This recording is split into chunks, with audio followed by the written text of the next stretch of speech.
This will be a demonstration of the installation and the operation of the GMX322 and the GEN5 module. Both of those are going to install the same way, so we can show you this particular radio. This car here is a 2008 Tahoe Hybrid. Your installation on other types of applications is going to be the same, pretty much the same. Some other vehicles have a different type of trim around the radio, but the connections on the back are going to be very similar. Also on the Cadillac Escalade, again, that's a little bit different as far as taking the bezel around and getting to the back of the screen to plug in the connections, but they're going to be self-explanatory. The cables and connectors are keyed, so you can't put them in the wrong location.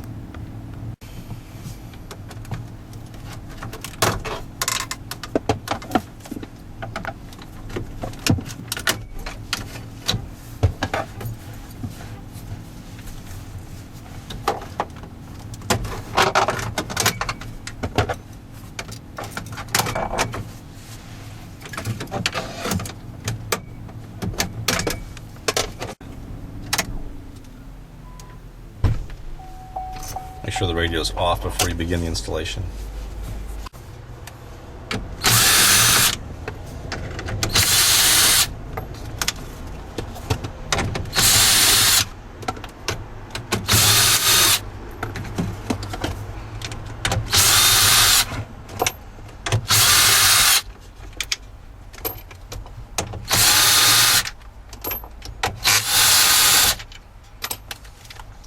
And the radio can be pulled to reveal the connectors on the backside.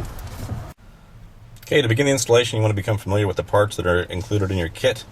Inside the envelope is going to be your actual module itself, and you're also going to have a harness. This contains factory connectors. You're just going to plug them into the back of the radio. And then you'll also have another wire in here. This is for an option if you want to be able to control a factory rear view camera. If you're adding one aftermarket, then this isn't necessary because you're already going to hook up to the wiring of the harness. But if you want to control the factory camera and turn it on while you're in drive or other gears, then this wire is necessary. You're also going to receive your installation manual with instructions on how to operate it. Certainly you want to become familiar with this and read through it. Make sure you know all the ins and outs of how to put it in, and also how you're going to control it once you're finished. Okay, now we're going to remove the connectors in the back of the radio. These are keyed, so they're going to fit only in one section of our harness. Plug the brown into the brown, and then right back into the factory location again. Really simple.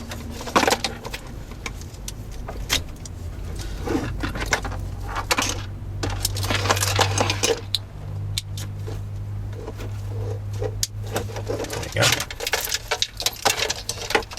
So all you're basically doing is unplugging the connectors from the back of the radio, plug them into the back side of our harness, and then plug our harness back into the original location.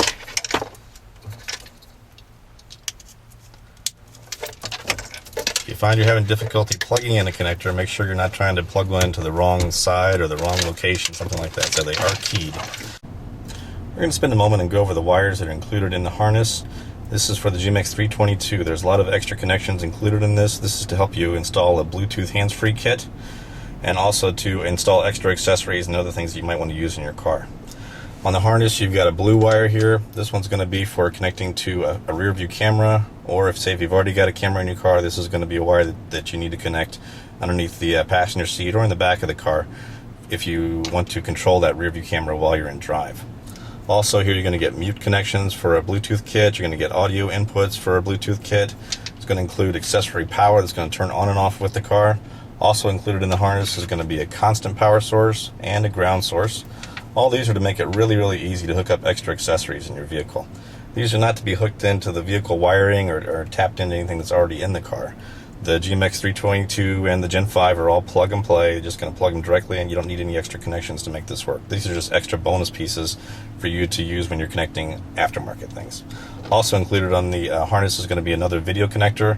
This is going to give you a separate video input that you can use for a backup camera or for a front camera. Okay, this is a helpful hint for managing the wires.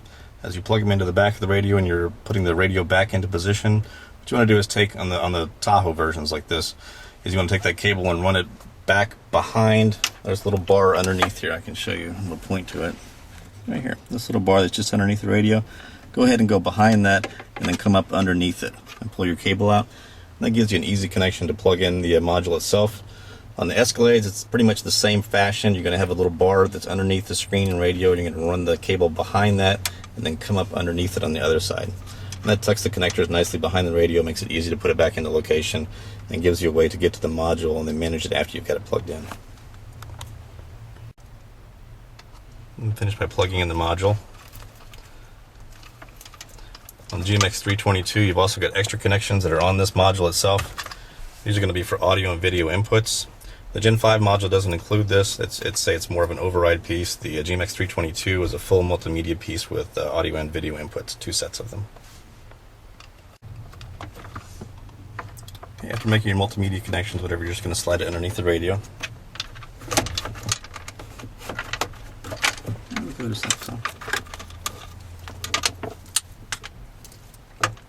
And then manage your wires when you're finished.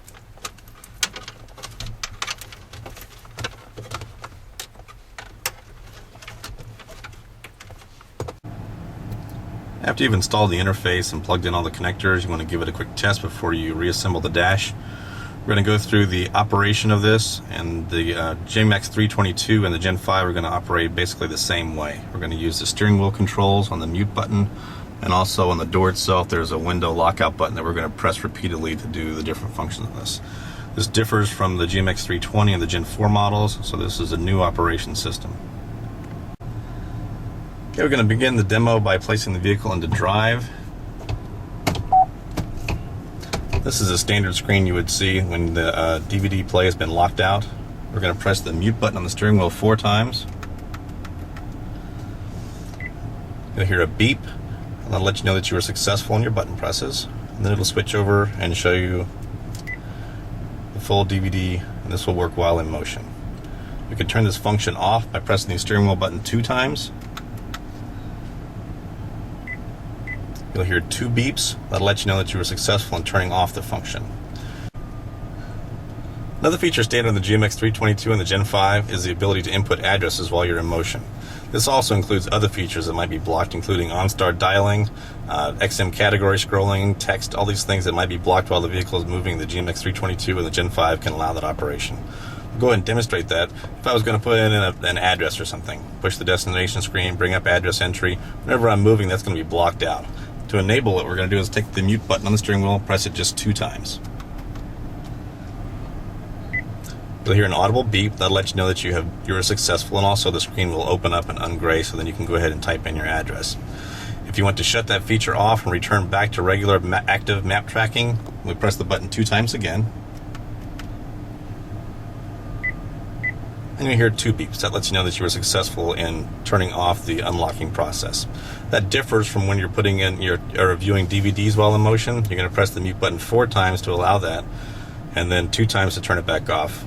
For navigation and XM scrolling, things like that, you just press it 2 times to turn it on, 2 times to turn it back off again. So there's 2 separate functions built into the mute switch. Now we're going to demonstrate the multimedia functions built into the GMX322. To begin with, we're going to place the radio on XM. Whenever you're on XM and you activate the multimedia functions of the GMX322, it's going to bring in whatever you've got plugged into the audio and video inputs directly on the box. Right now we have an iPhone plugged in. It's playing a video right now. We can demonstrate how that works. We've got the sound playing from the XM right now. We're just simply going to press the window lockout button 4 times. When we do that, it's going to automatically switch on our video input and give us the sound from our movie that's playing. This will operate while in motion. It's easy to also turn it back off again. Press the window lockout button 4 times, one more. There we go. That'll switch us right back over to XM with the sound from XM. I'm going to go through this again. Go ahead and press the window lockout 4 times. And bring us back to our movie. We can demonstrate that you can also turn that off by pressing the mute button on the steering wheel 2 times. The mute button on the steering wheel pressed 2 times will always turn off any function that's active at the time. Also, the GMX322 has 2 separate multimedia inputs. Right now we're hooked up to video source 1 and audio source left and right for 1. You can also switch over and connect a different device to it. And this will be hooked up to the source number 2. Just hit the back button on your radio. That accesses that function. Right now we have nothing plugged in, so it's waiting for us. We can easily switch back and forth between source 1 and source 2. The multimedia functions are active whenever you're in the XM mode. If you switch over to any other mode in the radio and then press the window lockout button 4 times, that's going to access camera function. So if you've got a rear view camera and you want to see a rear view camera while you're in motion, or you want to view the factory camera, that's a process you go through. Just put it on any other source other than XM, press the window lockout button 4 times, and you're ready to go. After you're finished routing your wires and such, and you're going to reassemble the dash, also included in your instructions are going to be details on how to hook up multiple cameras. The GMX322 will support left and right turn signal cameras, also front camera operation, manually and automatically. You can have it where it'll automatically turn on whenever you reach low speeds, below 8 miles per hour. That's very helpful when you're parking, coming up to those curbs in the shopping centers, or pulling into your garage. When you reassemble, make sure you put that middle piece in first. You know, after you put the radio in, put that middle piece in, and then the bottom part.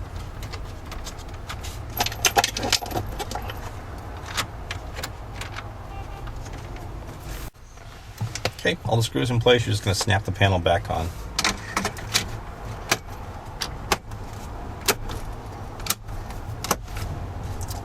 And your installation is complete. Enjoy your lockpick.